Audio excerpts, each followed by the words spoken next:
Now, the subject that I'm going to be looking at today is principally about Russia, and to show you how what is happening in Russia, and in particular what Mr. Putin is doing, is very much in line with what we would expect from Ezekiel chapter 38.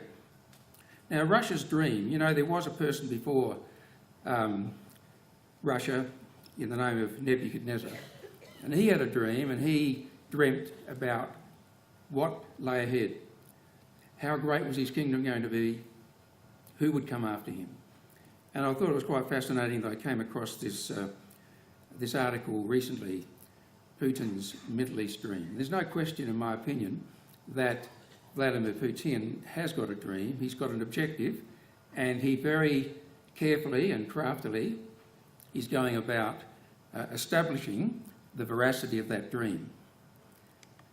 Just once again, let us think about the wonderful words penned by Brother Thomas over 100 years ago, 150, 160 years ago. The future movements of Russia are predicted in the scriptures of truth. When Russia makes its grand move for the building up of its image empire, then let the reader know that the end of all things, as at present constituted, is at hand. And I thought about that wonderful statement by Brother Thomas. Of course, everything he wrote and believed in was solidly scripturally based. And so the Bible, to us and to the world at large, brothers and sisters, is the world's best early warning system. And so many authors today, so many commentators are making us realise that Russia is going somewhere. She may not have been going somewhere 20 years ago, but she's certainly going somewhere today. And the person responsible for that, principally, is Vladimir Putin, because he has now been president for most of this century, as far as Russia is concerned. And even when he comes to the end of his current term, he still has the option of taking up another 6-year term as the president of Russia.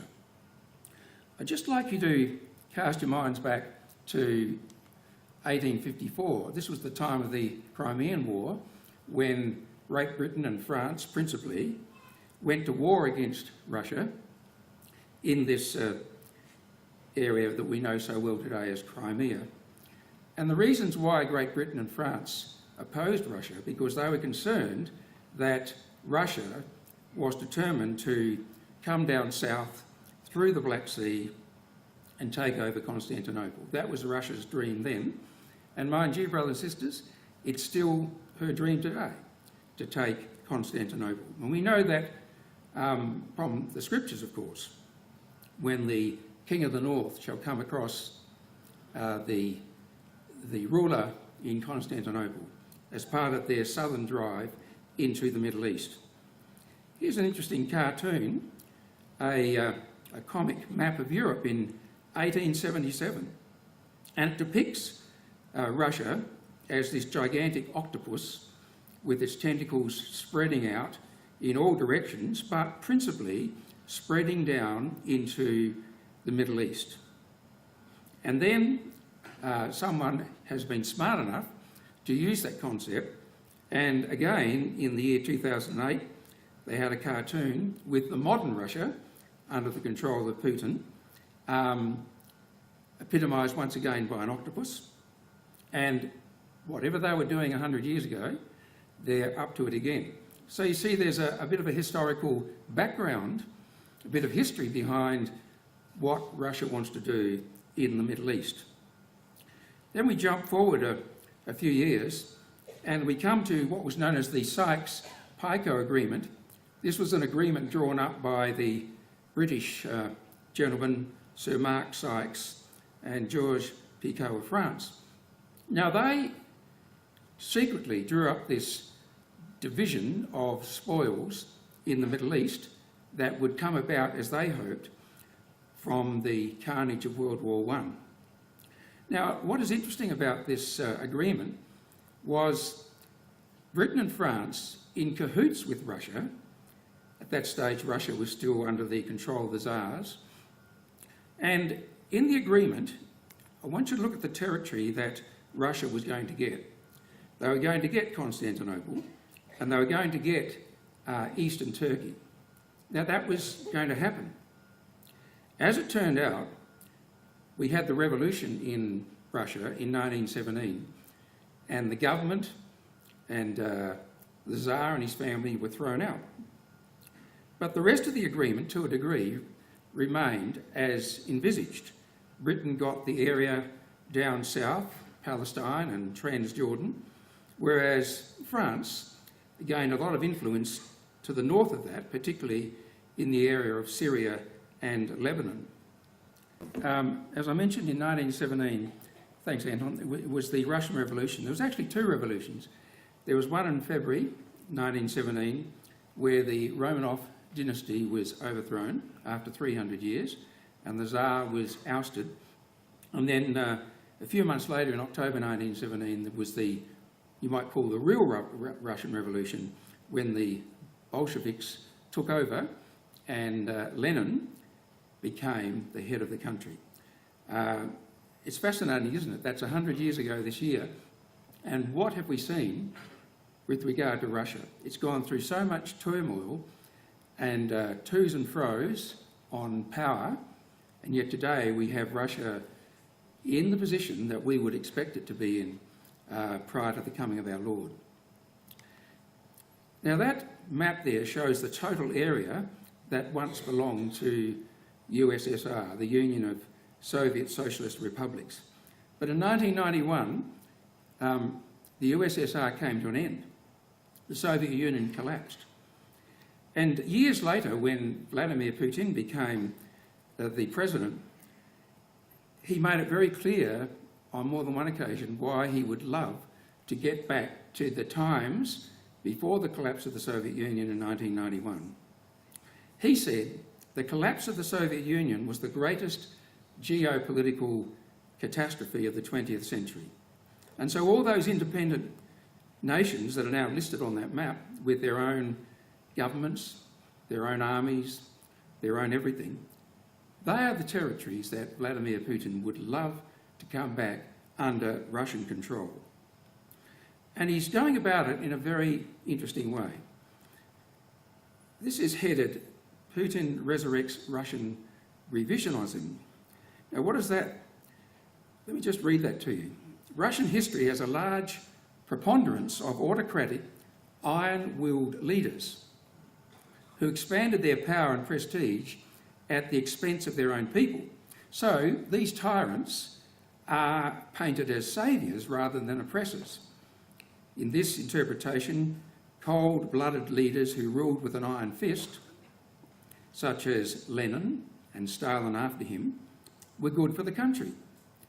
Putin wants to project his own image as a modern, benevolent dictator, capable of restoring Russia's global influence and bringing it prosperity.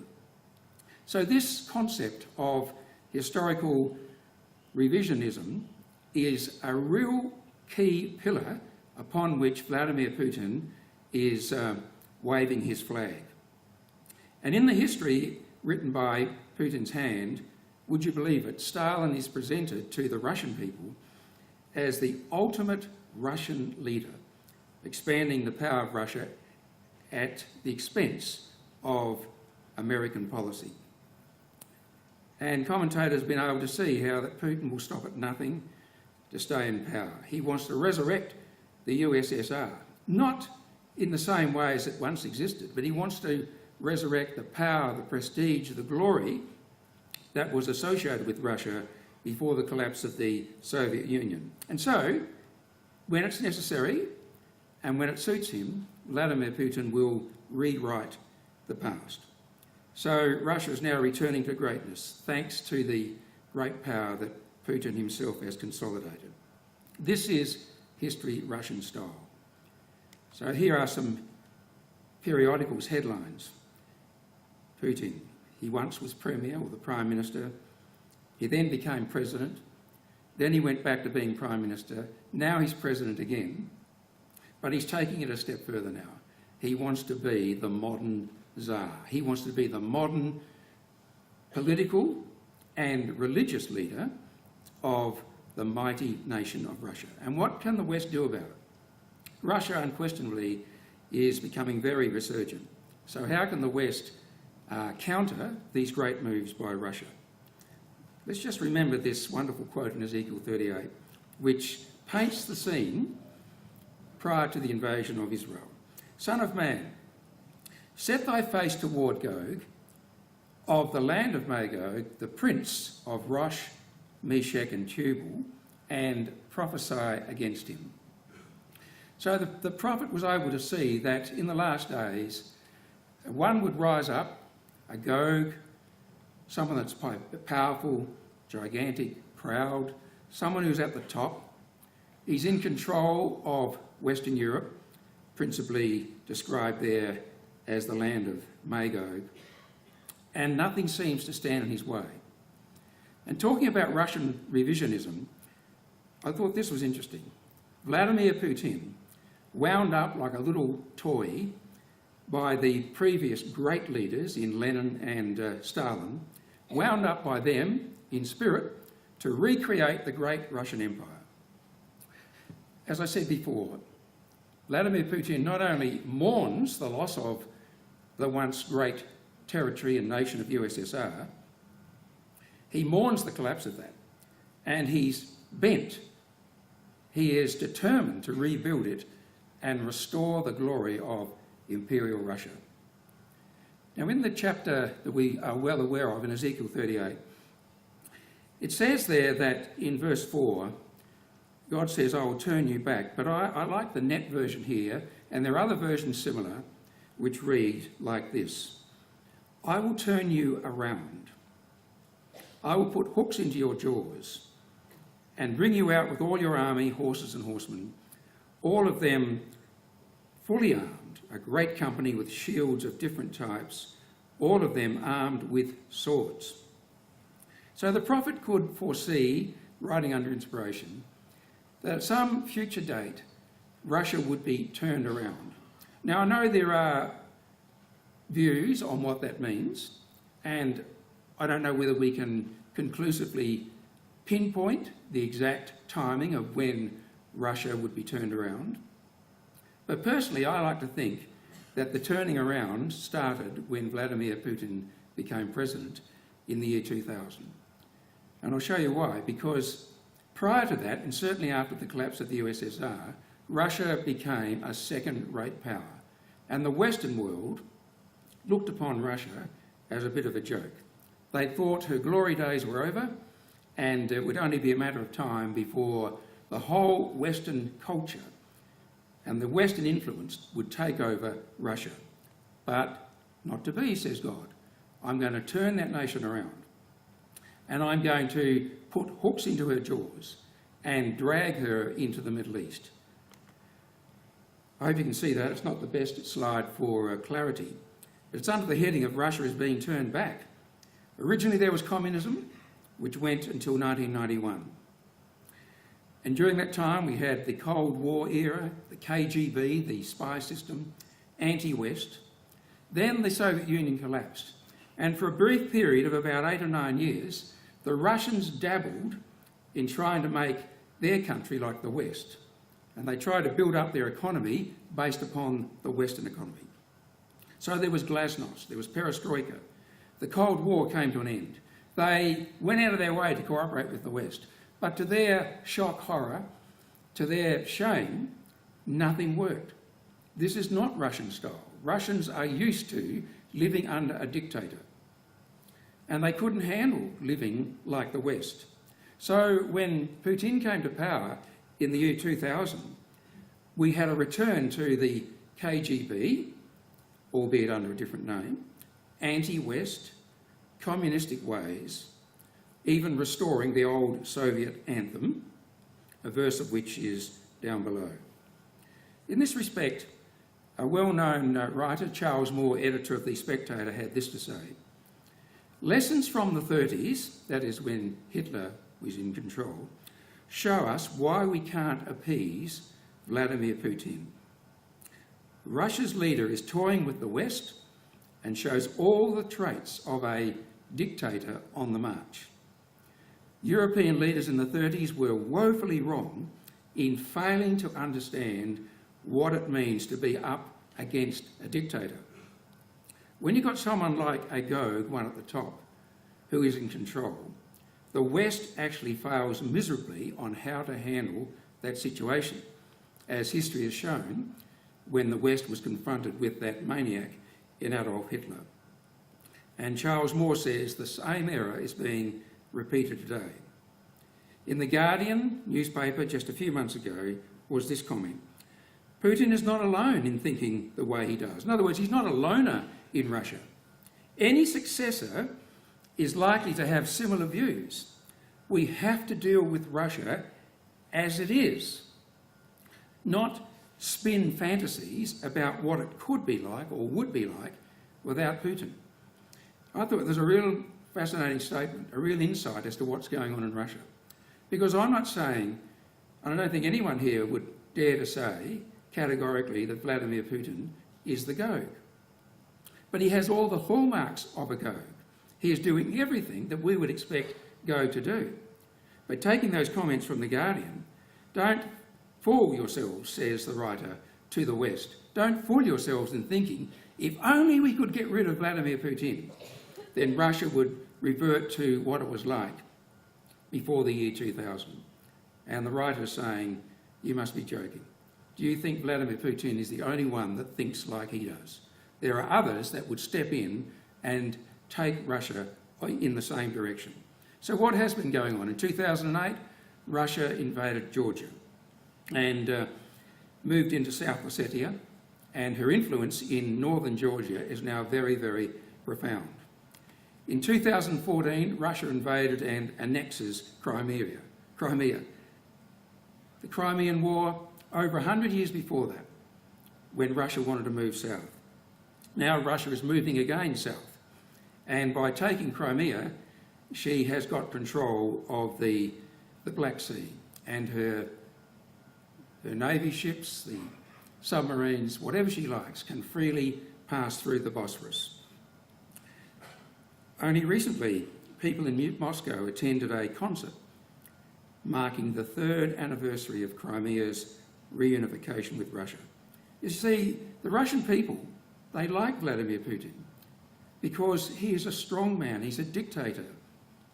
He gives the people confidence. It makes them feel as though they are equal to the rest of the world. And we naturally, brothers and sisters, don't have any axe to grind with people. We've got no problem with Russian people, but we feel sorry for them because they're being dragged into admiring and almost worshipping a man who is going to lead them, if not he, but his successor, into another world war. In that little cartoon on the top left, just when Ukraine thought that they could escape the clutches of the Soviet or the Russian power, and there they are walking across the field. And at the last minute, the hand of Russia, whether it be in the hand of Lenin or Stalin, or the toy that was wound up by them in Vladimir Putin, grabs the foot and says, no, you don't. No, you don't. You're not going anywhere without our say-so. And to prove the point, he took over Crimea. Well, what about Syria? Syria represents one of the 2 pillars of Russia's strategy in the Middle East, the other being Iran.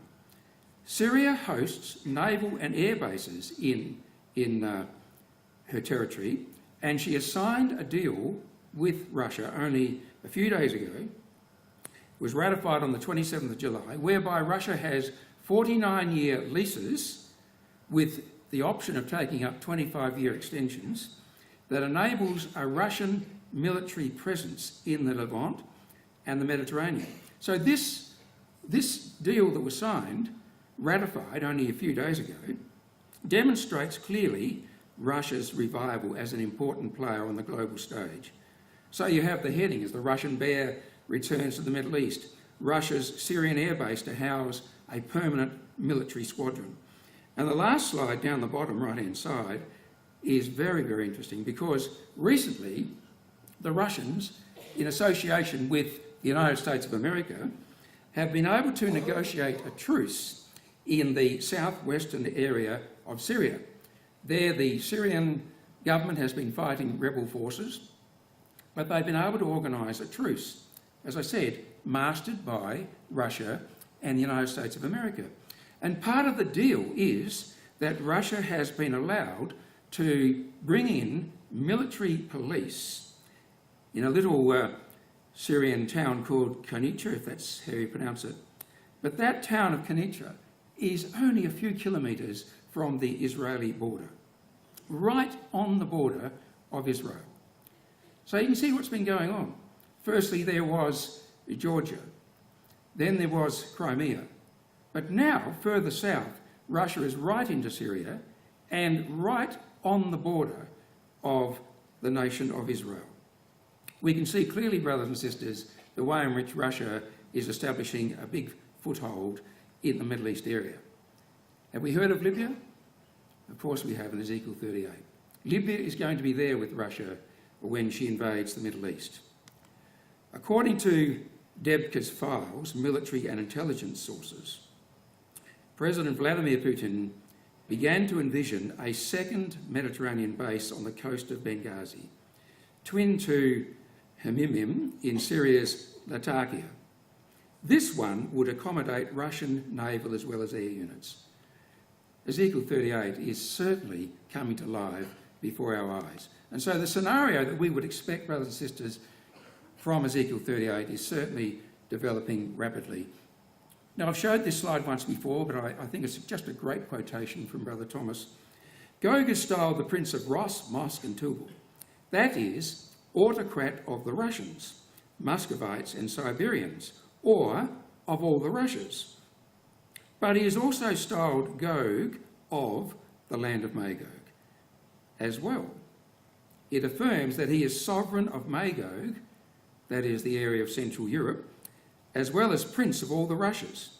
Whoever reads Ezekiel can hardly entertain a doubt that Gog is the name of a sovereign, one at the top, and Magog, that of his people. So when it says Gog of the land of Magog, it's portraying a situation whereby the despotic tyrant ruler of Russia is also in control of the territory of Central Europe. And in the Guardian paper only 2 or 3 months ago, there was an article, and in that article it says Putin is an autocrat with the consent of the governed. The Russian people like having strong autocrats. It gives them prestige, a sense of belonging, that they are amongst the strong people of the world. Again, from Brother Thomas, we have seen that Magog is the region extending from the Ros, or Russia, to the Rhine, comprehending Wallachia, Transylvania, Hungary and Germany. So, this is how he describes the opening verse of Ezekiel. Son of man, set thy face against Gog, the emperor of Germany, Hungary, etc., and autocrat of Russia, Muscovy and Tobolsky. What an amazing insight that Brother Thomas had into the scriptures, the prophecies that we know so well, writing those words a century and a half ago. And he could foresee the time when Russia would be making moves into the areas that we now see it happening. One day, by what means or how, it's a bit hard to tell at the moment, but one day Russia is really going to be in control of what's going on in the EU countries. And talking of the EU, Brother Thomas had this to say about Great Britain. As to whether Great Britain would be part of the consolidation of powers under the head of Gog. I have not named Britain. Although the island was part of the Roman dominion, existing theories require Britain to be counted in, but I have nothing to do with them, he says, in Elpis Israel. Now, we have had to wait until only recently to see the moves being undertaken to finally remove Great Britain from her association with the European Union. It caused a tremendous shock to people all around the world. But surely, brothers and sisters, it did not create a tremendous shock for ourselves, because we expected from our knowledge of Scripture that Britain, sooner or later, would have to come out of the organisation of the European Union. The Most High rules in the kingdoms of men. First there was Brexit, and then Theresa May decided to call a snap election. And when she called it, all the pundits were saying she was heading for an election landslide. And they considered her to be the best leader they could have in negotiating the best Brexit deal. Well, would you believe it? When the election was held, she only just scraped in with the support of a small party in Northern Ireland. May clings on to save EU exit. Now, it's fascinating to look at what's happening there in Great Britain. It's fascinating to see the way she came out of Europe, or she will come out of Europe in a couple of years' time. And when that election result came through, a lot of commentators thought, is the Brexit deal now to be torn up and Britain will go back to the EU? But I believe, brothers and sisters, we've got to have confidence and to recognise, as Daniel told us, the Most High rules in the kingdom of men. And I believe that that Brexit deal is for good. Britain is out of the EU. She has got a role to play in the time to come, but not in association with the European powers. Now, just across the canal was the election in France. There were two main contenders for the presidency. One was a lady called Marine Le Pen. Her policy was based on, she wanted France out of the EU and out of NATO. And again, political commentators were saying she had a good chance of winning. But what happened? A very young man, a very young candidate who hardly anyone knew beforehand, suddenly won the election. And Emmanuel Macron embraces the EU. He wants to put France back in the picture. And so when he was elected, who was the first person that he turned to? It was the President, or Prime Minister, I can't remember what she's called, of Germany, Angela Merkel. They got together and they just were so overjoyed that two like-thinking world leaders are now in control of Magog and Gomer. That is really Western Europe. That is the EU. You take Germany and France out of the equation, the EU won't exist. And there was touch and go, perhaps, as to whether Marine Le Pen would get in. And if she got in, the whole EU dream would have been torn apart. But Macron got in. And there he is, confidently walking in some ceremony past the very neatly dressed guard of the French soldiers. And there's no question that there is a special relationship now between France and Germany, and sooner or later, by whatever means, Russia is going to be there with them. And talking about France and Germany, there's an article recently in the Australian magazine, Ungrateful Europeans out to punish the UK. You see, the Europeans have hated Great Britain for pulling out of the EU, and they're throwing up all sorts of obstacles, mainly monetary, to make it hard for Britain to keep faith with her determination to get out of the EU. The Eurocrats in Brussels are extremely angry over Britain's withdrawal from the EU. And the writer, who is the current Solicitor General for the New South Wales Government, Michael Sexton, said this: "There is something extraordinary about Britain receiving moral lectures from the French and Germans when it is little more than 70 years, a span of less than one lifetime, since the Germans murdered a significant portion of the European population, and France only survived as a nation because it was saved by the British and the Americans." Now, that's a fact, isn't it? In 2 world wars, France was saved by allies. If it was left to France herself, she wouldn't exist. But now you have the French and the Germans so confident in where they're going that they can afford to turn their backs on Great Britain and make it hard for her to exist outside the EU.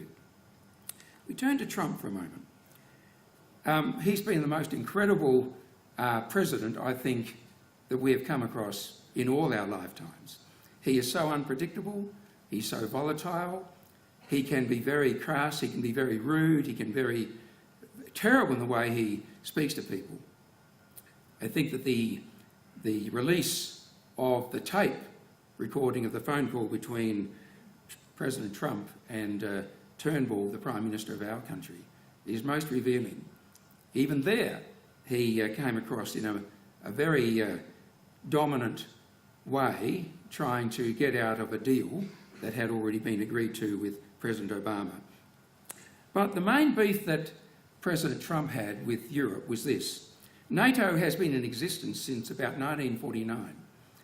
And President Trump, rightly so, has said to the Europeans, I'm sick of this. I'm sick of the Americans paying the most money just to help you European powers not get into trouble.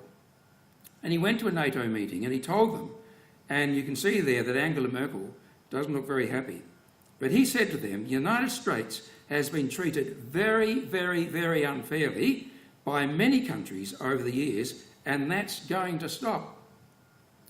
And in a number of ways, President Trump made it clear to the EU leaders that he was not going to allow the US to be taken for a ride and to be fleeced of her money and her wealth and her resources just to prop up nations in the EU that don't want to spend money for their own defence. And he says it's coming to an end.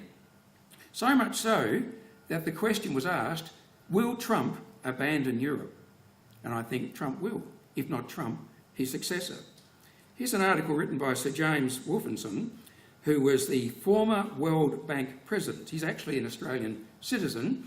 He's a Jew, as you would expect. This is what he had to say. America's global leadership and power is in greater peril than at any time since World War II. Now, the reason why he says that is not because the US does not have a superior Army, Air Force, Navy. That's not the point. The point is that you have such an erratic leader in Trump in charge that no one knows from one day to the next as to what his plan is.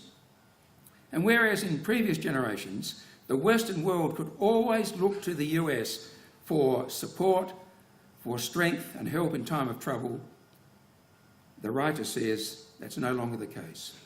When you listen to President Trump, so many of the things that were said or believed previously are being challenged. Whether to look at questions of whether the US in terms of military power enters areas or doesn't. And President Trump has made it clear that when it comes to the future, as far as he is concerned with the USA, it's going to be USA first, we'll look after our interests, and the rest of the world afterwards. And the Europeans haven't heard language like that before, and it's made them troubled.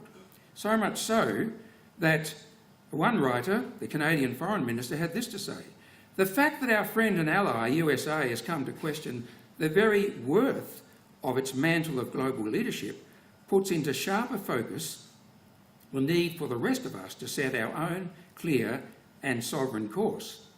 Now, that was in Canada. Angela Merkel had this to say in one of her press conferences: Europe must be ready to look after itself. Merkel says Europe can no longer rely on allies.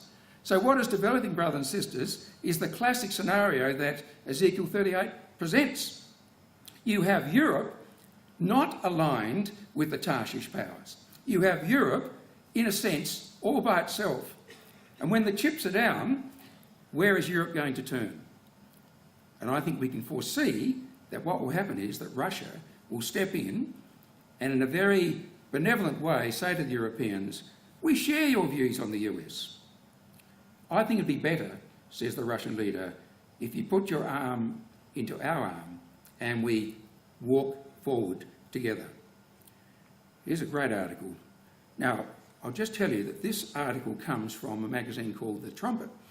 And now some of you may not know, or some may know, that The Trumpet is a quasi-political / religious magazine produced by the old, I can't think of their name now, Herbert W. Armstrong's religion.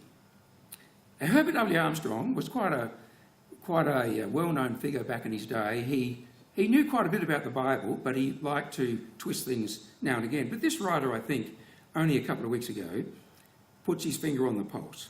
What makes the Pope's interview with La Repubblica unique is that it marked the first time Pope Francis has openly stated that a federal Europe, now that means the European powers coming together, whether it will be a federal Europe or whether it will be a coalition of individual states giving their agreement to go in a certain way, he says that a federal Europe is necessary to counterbalance the United States. This is the Pope speaking.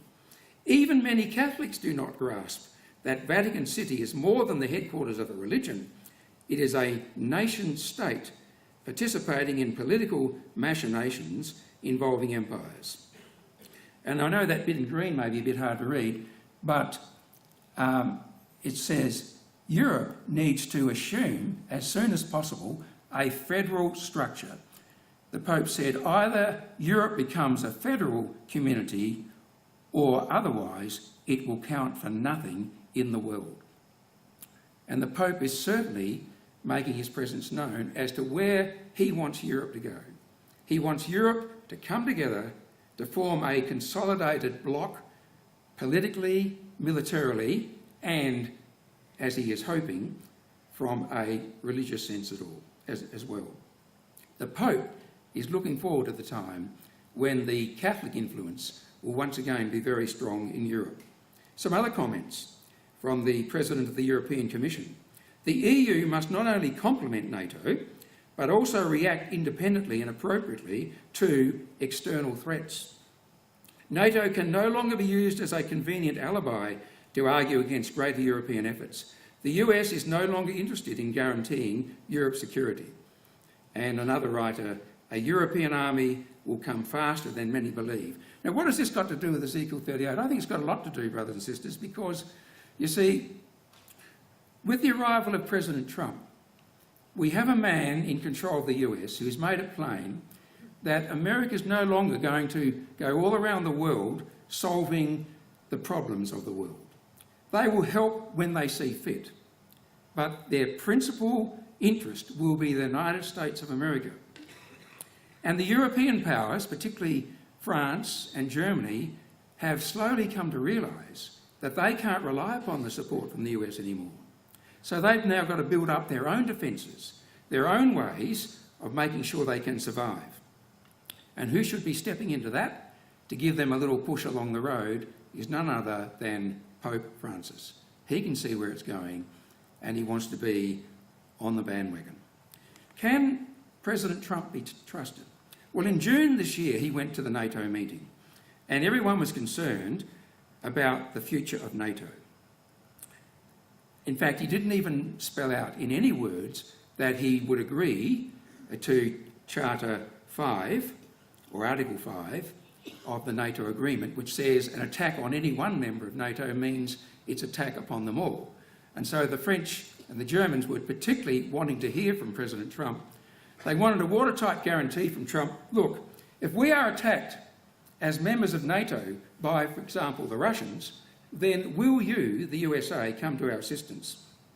Well, in June this year, President Trump refused to give that guarantee. But then a month later, at a meeting in Poland of the G20, Trump makes an explicit commitment to NATO's core mutual defence obligation, weeks after declining to do so in Brussels. I am committing the United States to NATO Article 5. Certainly we are there to protect. Now, brothers and sisters and young people, if I was a world leader, if I was a person in control of my country or leading my country, do you think that I would have confidence in what Mr. Trump may do next week or next month? Would you have confidence? I wouldn't have confidence. I'm not saying that he necessarily is a totally bad leader. He may be doing a lot of good things for the US that we do not know about. I listened in the radio coming up here this afternoon that the unemployment rate now in America is down to 4.3%. The stock market is booming. So as far as the USA citizens are concerned, they must think that Mr. Trump is doing the right thing. But when it comes to world political scenes, when it comes to military action, I don't think the world is confident that Mr. Trump or his successor will go the way they would like. So what does that mean? It means that someone is stepping into the vacuum, and that someone is Vladimir Putin and the Russians. So where's going to be the next Russian military intervention? Will it be the Baltic states, Ukraine, Turkey? All of those countries are like sitting ducks once Vladimir Putin decides to act. President Putin said he has no further designs on Ukrainian territory, but said he will stand up for the millions of ethnic Russians on historic Russian lands. And in the screen there, we have the percentage of the population that is Russian in former Soviet republics. And I want you to notice Estonia and Latvia. The number of Russians living in those two countries is 25% or more. So there are a lot of Russian-born people, and possibly citizens, from Russia living in Estonia and Latvia. And they are, together with Lithuania, are the Baltic states. And Europe knows that Vladimir Putin has got his eyes on those Baltic states. Those three nations are members of NATO. So I ask this question. If Russia decided to invade Estonia or Latvia or Lithuania, what do you think the USA will do? Are they going to risk the possibility of a nuclear war to send their armaments over to those little Baltic states and thereby get involved in a horrendous war with Russia? I don't think the US will do it. They're making a lot of signs that they would, but I don't know. President Putin says he's got no designs of those countries. Someone else had similar things to say prior to World War II. Hitler promised the British government this would be his last territorial demand, that is the Sudetenland area of Czechoslovakia. Eager to avoid war, they believed him. So in 1938, the Munich Agreement was signed, which turned over the Sudetenland, which was the German-speaking area of Czechoslovakia, handed it over to Germany without firing a shot. And Adolf Hitler said to the British Prime Minister, Neville Chamberlain, "I can assure you this is my last territorial demand. Once I get this area, all over Red Rover. We can all settle down and enjoy our scones and cream and jam for afternoon tea." And Prime Minister Neville Chamberlain was so excited, and he flew back to England with this bit of paper in his hand. "I have peace in our time." And 6 months later, Hitler just moved in and took over all of Czechoslovakia. And not long after that was the beginning of World War II. Now, down the bottom are the Baltic nations, Estonia, Latvia and Lithuania. And I've just shown I suppose, a typical meeting of Putin and his advisors as to where do they go next. And I reckon, brothers and sisters, the Baltic states would be high on the agenda. A study by the RAND Corporation, a think tank for the US Congress, warned that Russia could defeat Estonia and Latvia in just 60 hours. We don't want a conflict, but we have a neighbour who is not acting in a predictable way, and it concerns us, said Colonel Jakob Larsen, who commands a NATO force in Lithuania. And I thought that political cartoon on the right is so apt.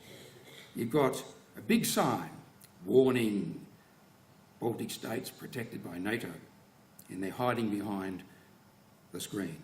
And there you've got the big Russian bear coming up and inquisitively looking at that sign and thinking, you know, I could swallow up that sign in one bite. And they could.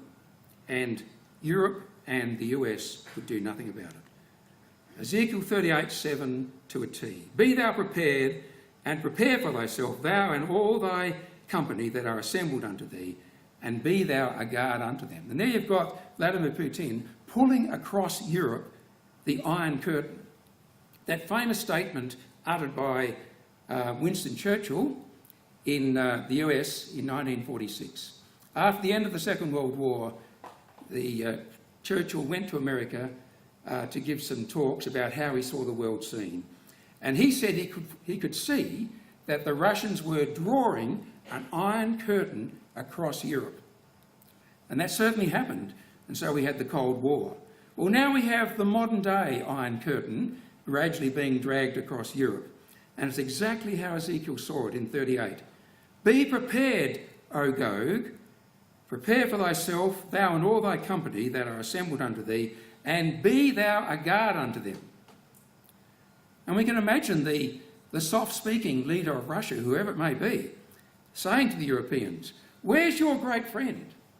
Where's the great United States of America that said they would support you and they would back you in all your troubles? Where are they? They're no more here, but I tell you what, I can help you and I can be a guard unto you. It's Ezekiel 38 scenario developing. I want to just talk a bit about the religious situation in Russia.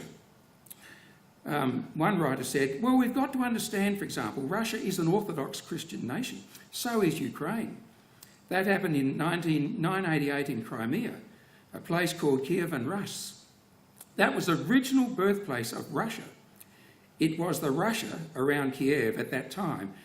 That happened 1,000 years ago, but to a Russian, it's just like yesterday. So when Ukraine, the birthplace of modern Russia, converted to Christianity in the year 988, so all of that area became part of the Eastern Orthodox Church. And Russia was part of the Orthodox Church under the name of the Russian Orthodox Church. And Vladimir Putin is very heavily involved in the Russian Orthodox Church. Recently in Moscow, there was the unveiling of a new statue of Saint Vladimir. Remember, Saint Vladimir was the ruler that converted all of Kiev to Christianity. Well, now they've erected a statue to this famous saint. And who should be there on the opening? None other than the Patriarch of the Russian Orthodox Church, together with Vladimir Putin, marching towards the statue and lay their wreaths. And Russia today, brothers and sisters, now has another saintly Vladimir. Not like the Saint Vladimir of 988, they now have Prince Vladimir Putin, Prince of Rosh, Meshech and Tubal. There will be a religious dimension to the invasion of Israel. Putin is a deeply religious man. He's the first Kremlin leader since the 1917 Bolshevik Revolution to publicly profess his faith in the Orthodox Church. Look down the bottom. You have Russian soldiers lining up to kiss an icon of Vladimir Putin. The Russian people love him and they treat him almost like a saint because he has restored some notoriety to the Russian people. In the 1917 Russian Revolution, out of that, under the control of Lenin and Stalin, atheism was the official religion. For the Bolsheviks, top right-hand side, communism was the only religion, and they wanted people to worship the communist state instead of God. Recently, a Newsweek magazine had this heading, Russia turns to Jesus. It would have been heresy to Lenin that they turned to Jesus. But the Patriarch of the Russian Orthodox Church said this in a recent speech. He defined the Russian war in Syria as a conflict against global terrorism and hence suggested a holy war to free not only the Middle East but also the Christian civilization from this fierce and deceitful enemy, which was ISIS. Now, we don't blame anyone being against ISIS, but what is happening now in Russia is that the Russian Orthodox Church has regained the status that it had under the Tsars. And the leader today of Russia, Vladimir Putin, is working hand in glove with the Russian Orthodox Church to achieve his objectives and their objectives. They want to unite and federate the Middle East, the cradle of the faith and of the faiths and strategic axis between the East and West. Now notice what Patriarch Kirill said. He suggested a holy war. You know that's been said before. In Joel chapter 3, verse 9 and 10. Proclaim this among the nations, prepare for a holy war, call out the something's just happened on my screen, so I've just got to fix it. Call out the warriors, let all these fierce fighting men approach and attack. So 2,500 years ago, the Bible said it would be a holy war, and today Patriarch Kirill is saying we think there should be a holy war in the Middle East to establish the true values of Christianity, and Vladimir Putin is making sure that he's right at the forefront of all that. Last year there was a very historic meeting of Patriarch Kirill and the Pope. I was wondering if Anton could just come up here again and find out if I can just remove something from my screen,